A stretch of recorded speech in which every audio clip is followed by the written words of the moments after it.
Okay, so we got you here with a 7 iron here, and a couple things, you can see also sitting back on your heels a little bit with your body weight, and all I see is that right arm and right shoulder, and I don't see any of your left forearm, because this arm is pretty rigid.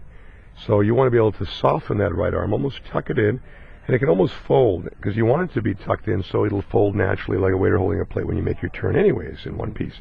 So that'll square up your shoulders by doing that, tucking that right arm in and softening the grip pressure a little bit, and getting a little more on the balls of your feet so you can just be very solidly set and anchored, right? Because, as far as club face, it's squared up. Club and ball position are pretty centered, which is perfect. Stance width is fine too at shoulder width. Even the shaft angle, lie angle, is also at a good neutral position. Lots of good stuff there, but, those two things are very important to work on. Because you're going to see now the takeaway. Look when the club goes back. You're going to have to take it back basically with your arms, okay, arms and hands, right? So your arms and hands pull the club back. Your shoulders might get pulled back, but you actually want your shoulders to swing the arms back and start the motion, right, the left shoulder. So here you go, your arms are pulling it back, and your arms are rising up your body.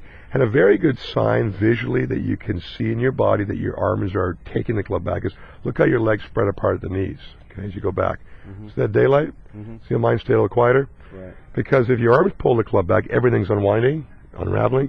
If your shoulders turn back, you can keep the lower body resistant, quiet, right? That's why I mentioned about keeping the body weight in the balls of your feet, because you almost stay stable the lower half and wind with the top half, a little rotation. So from here, your recovery is you have to throw the club back in front of your body a little bit.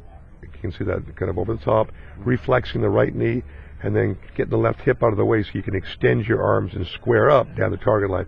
And you did a good job of doing that there, but there is more recovery really required than need be by the things I mentioned. So at the end of the day, again, the less moving parts to your motion, the more it's going to hold and repeat with any club, let alone just a 7 iron.